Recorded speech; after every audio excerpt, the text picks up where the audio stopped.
porque às vezes rezamos e as nossas orações não são atendidas.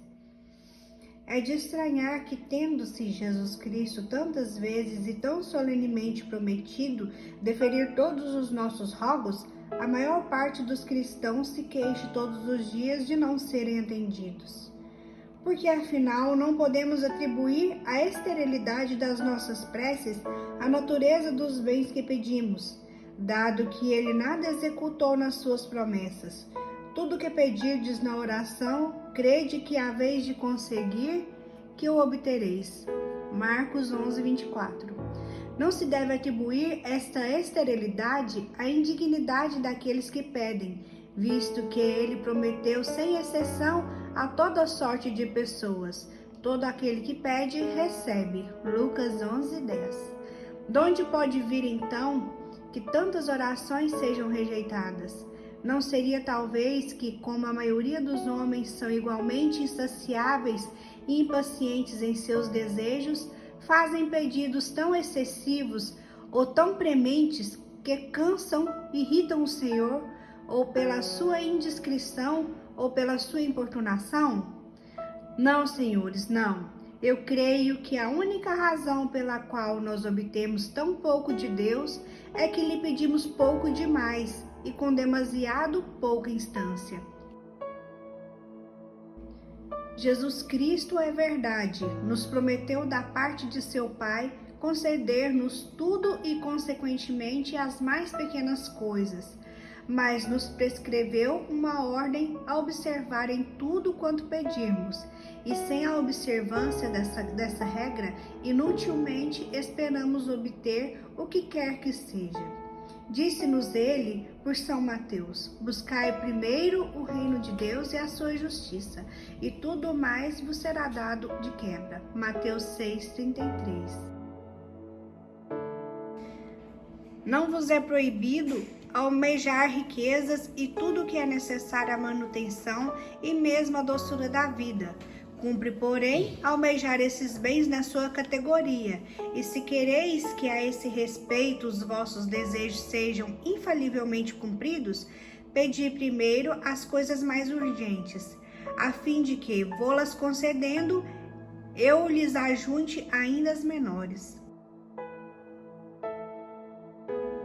Eis aí justamente o que aconteceu a Salomão.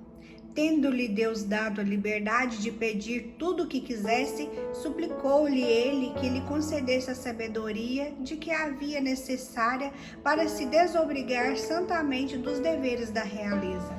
Não fez menção alguma nem dos tesouros nem da glória do mundo.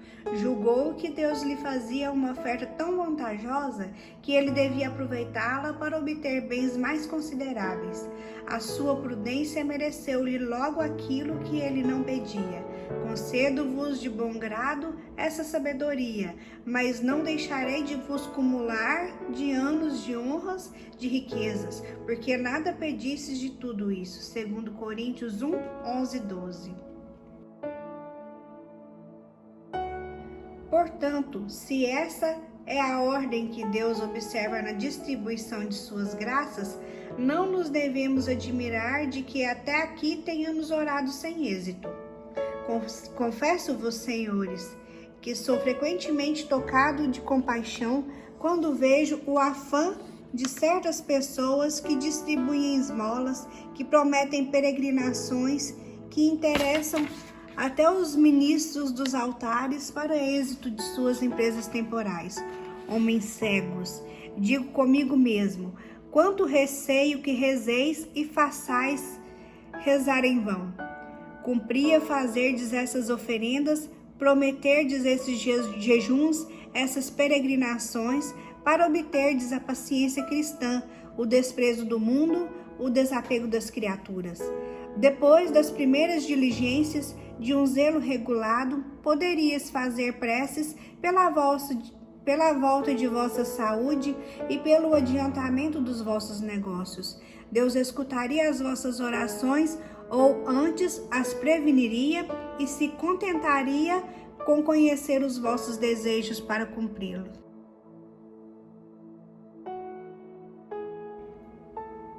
Sem aquelas primeiras graças, tudo mais poderia ser prejudicial, e geralmente o é.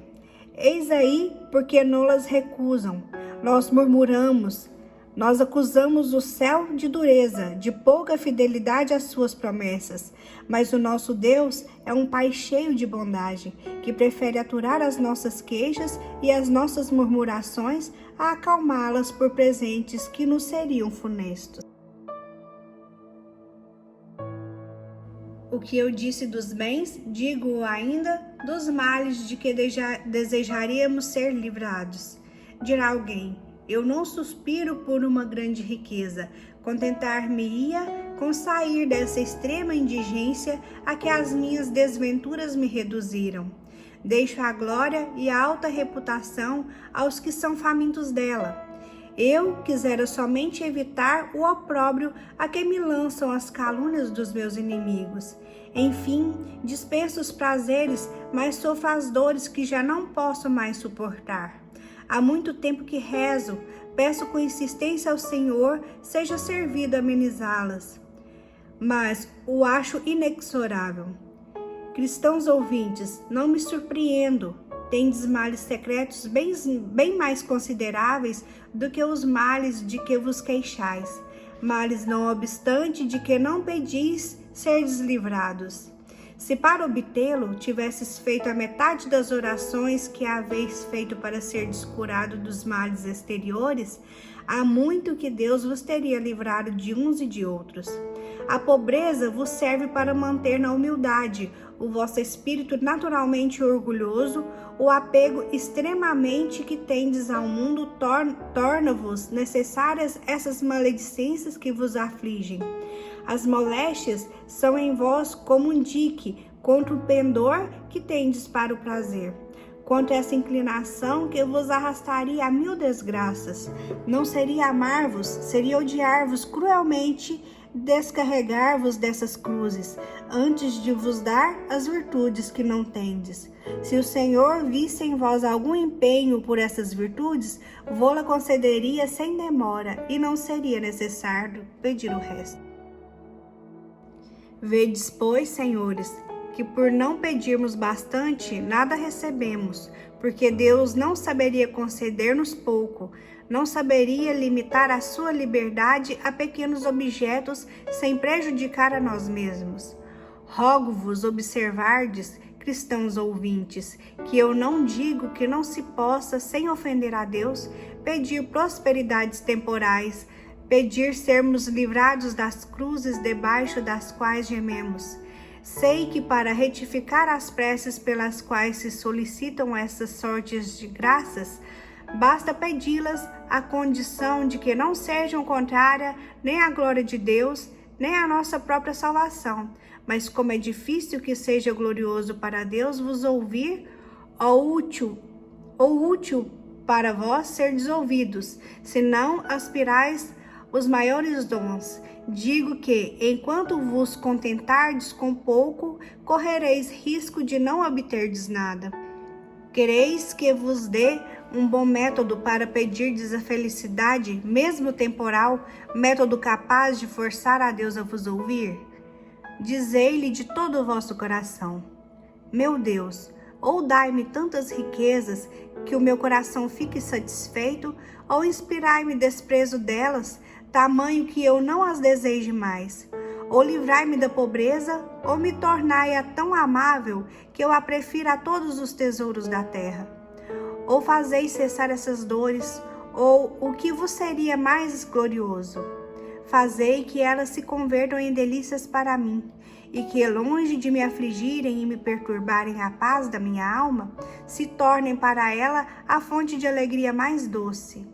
Podeis-me descarregar da cruz, podeis me deixar sem que eu lhe sinta o peso. Podeis apagar o fogo que me queima, e podeis, sem apagá-lo, fazer que, ao invés de queimar, me sirva ele de refrigério, como serviu aos jovens hebreus na fornalha de Babilônia. Peço-vos uma coisa ou outra, que importa de que modo eu seja feliz. Se for para o posse dos bens terrestres, render-vos-ei por isso e mortais ações de graça. Se for pela privação destes bens, será um prodígio que dará ainda mais glória ao vosso nome, e não serei por isso senão mais grato.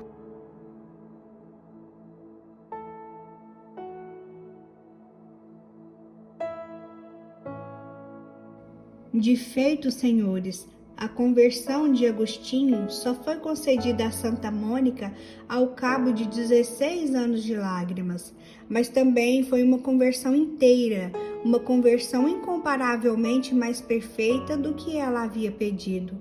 Todos os seus desejos terminavam em ver a incontinência daquele moço reduzida aos limites do casamento, e ela teve o prazer de vê-lo abraçar os conselhos mais revelados da castidade evangélica. Desejara apenas que ele fosse batizado, que fosse cristão, e o viu elevado ao sacerdócio, à dignidade de bispo. Finalmente, só pedia a Deus vê-lo sair da heresia, e Deus o fez coluna da sua igreja e o flagelo dos hereges do seu tempo. Se após 2 anos de preces, aquela piedosa mulher se tivesse sucumbido, e se após 10 ou 12 anos, vendo que o mal crescia todos os dias, que aquele desventurado filho se envolvia ainda em novos erros, em novas libertinagens, que a impureza juntara a avareza e a ambição, se então ela tivesse abandonado tudo por desespero, qual não teria sido a sua ilusão? Que mal não teria feito ao filho? De que consolação não teria privado a si própria? De que tesouro não teria privado quer o seu século, quer todos os séculos por vindouros?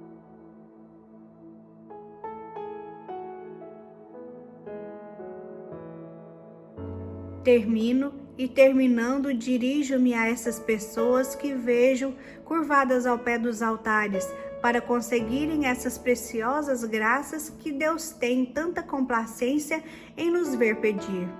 Almas felizes, a quem Deus fez conhecer a vaidade das coisas mundanas, almas que gemeis ao peso das vossas paixões e que rezais a fim de ser livradas dele, almas fervorosas que estáis inflamadas do desejo de amar a Deus e de o servir como serviram os santos.